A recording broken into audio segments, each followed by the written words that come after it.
Ellos le observaban. En el nombre del Padre, y del Hijo, y del Espíritu Santo. Amén. Ave María Purísima. Una vez una de las religiosas de las misioneras de la caridad de la Madre Teresa de Calcuta, pues estaba muy abrumada con tanto trabajo, entonces le ocurrió pedirle a Madre Teresa una despensa de su hora santa que hacen diario. Entonces la Madre Teresa, queriendo enseñarles una lección importante sobre la oración, le contestó, le negó la petición, pero le dijo, pero sí te ayudo. Entonces, cada vez que tienes mucho trabajo, harás 2 horas santas. Vemos en el Evangelio de hoy los fariseos que como enemigos de Cristo le están prestando mucha atención, muy asidua, para poder atraparlo. Motivados por envidia y milicia, lo estudian y lo observan para derrumbarlo. En otro lugar, el Señor dice, donde está tu tesoro, allí estará tu corazón. Y podemos extenderlo para decir, donde fijas tu atención y tu mirada, tendremos indicación de dónde está tu corazón. Los fariseos, por su malicia, pues le hicieron mucho caso. ¿A poco nosotros, que queremos ser sus discípulos, le prestamos menos atención o le hacemos menos caso? Una vez San Juan Vianney observó un señor de su parroquia que iba a misa todos los días y luego se quedaba ahí mucho tiempo. Y le ocurrió preguntarle, entonces se sentó a su lado y le preguntó, ¿qué haces aquí tanto tiempo? Y ese señor le vio y sonrió y le dijo, pues nada, me ve él y lo veo yo, solo eso. Ese sencillo campesino entendía lo que era la oración mental, que el gran teólogo Padre Tenkare define así, una elevación y aplicación silenciosa de nuestra mente y corazón a Dios para ofrecerle nuestros homenajes y promover su gloria mediante nuestro avance en la virtud. O también, como dice Santa Teresa de Jesús, no es otra cosa que una amistad íntima. Es una mirada frecuente entre corazones con aquel por quien sabemos que somos amados. Pero tal vez, escuchando este término, oración mental, piensas, pues Padre, está bien para monjitas o para los curas, pero para yo que tengo que trabajar, que es un hombre del mundo, pues no es muy factible. Ese campesino de Ars y de hecho muchos otros santos pues están de una opinión muy diferente. Dice San Alfonso de Ligorio que es moralmente imposible que quien descuide la meditación es como el primer nivel de la oración mental, quien descuida la meditación viva sin pecado. Los que no hacen oración mental no ven las verdades celestiales, ni ven la importancia de la salvación eterna, ni los medios que pueden adoptar para obtenerla. La pérdida de tantas almas proviene del descuido, de desconsiderar el gran asunto de nuestra salvación y lo que debemos hacer para salvarnos. Este mismo santo enseñaba, de hecho, que en cierto sentido la oración mental tiene más eficacia para el individuo, en el sentido de que uno puede rezar el rosario, por ejemplo, o el oficio divino, mientras está en pecado mortal.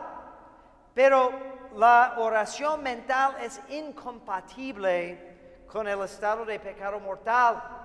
Quien quiere perseverar en su propósito de practicar oración mental, tiene que alejarse del pecado. Dice el padre Roy Marín, entonces, que la oración mental es absolutamente imprescindible para el alma que aspire a santificarse, que debe ser toda alma cristiana.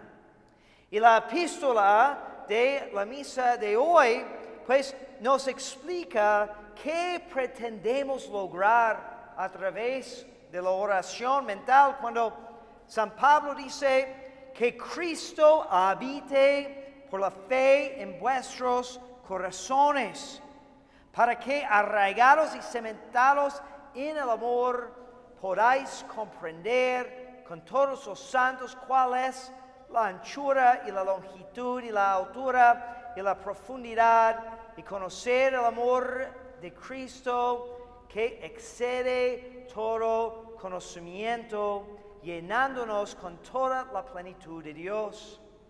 La oración mental nos llena de Dios a través de considerar profundamente esos grandes misterios que nos da abasto, ciertamente, para toda la vida y mucho, mucho más, de meditar lo que es la realidad del amor de Cristo para nosotros. Bueno, si entendemos su importancia, nos preguntamos cómo empezar. Pues primero tenemos que disponernos con la virtud de la humildad.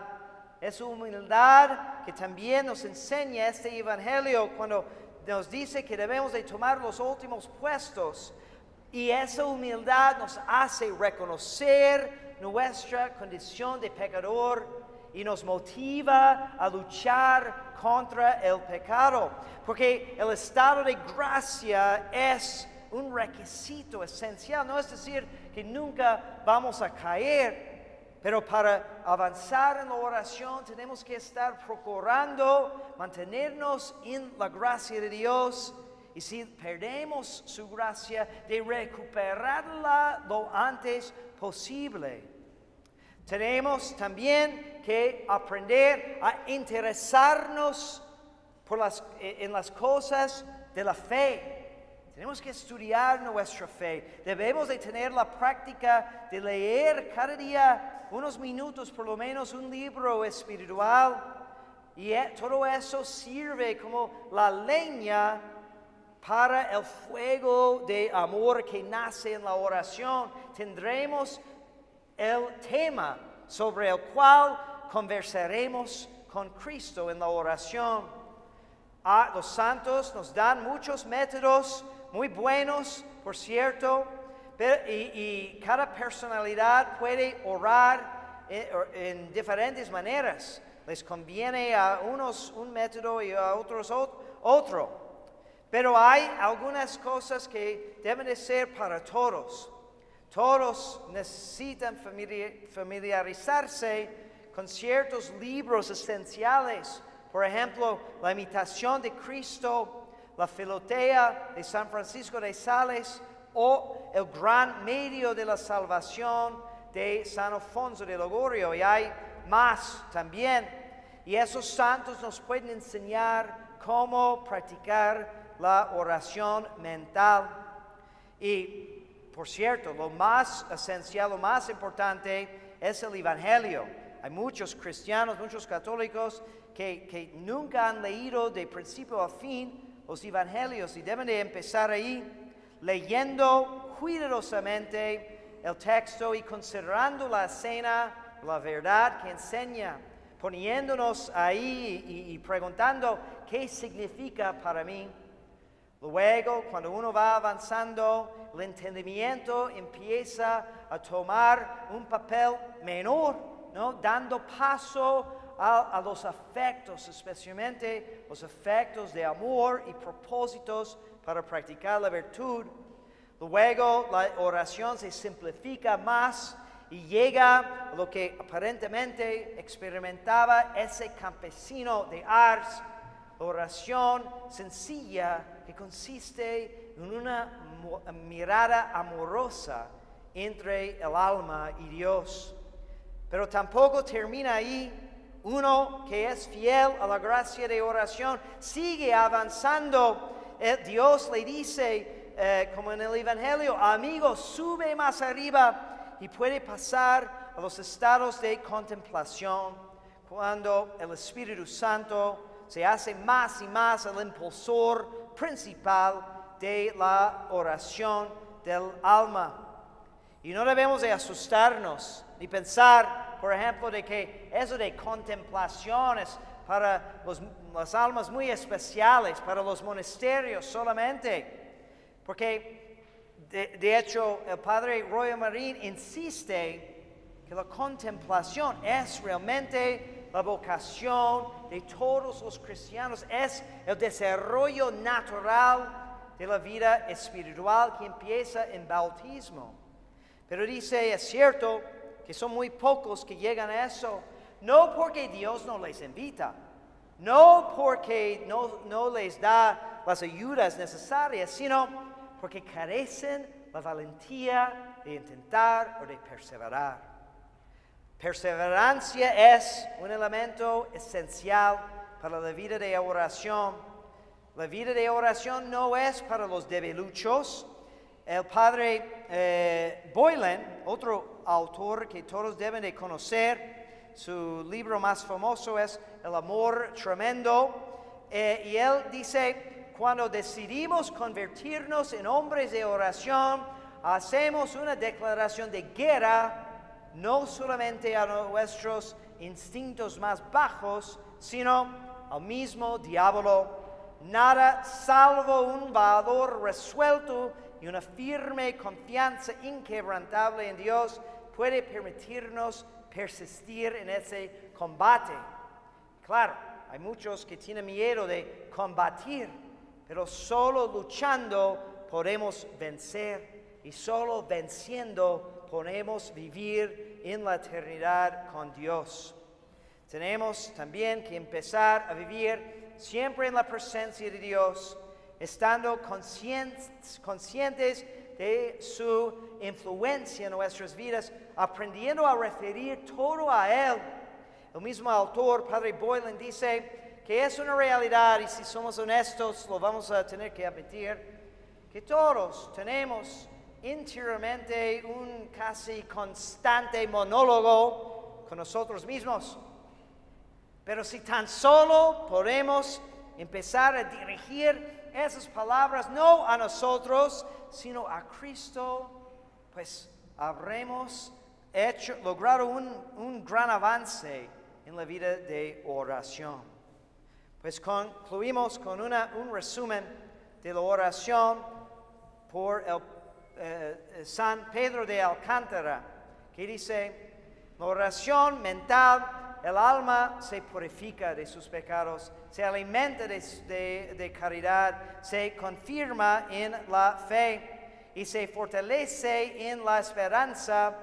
La tristeza se disipa, la tibieza cesa, la herrumbre de los vicios desaparece. De la oración mental brotan como chispas vivas los deseos del cielo que el alma concibe cuando se inflama con el fuego del amor divino. Sublime es la excelencia de la oración mental, grandes son sus privilegios, y a la oración mental se abre el cielo, a la oración mental se manifiestan los secretos celestiales, y el oído de Dios está siempre atento.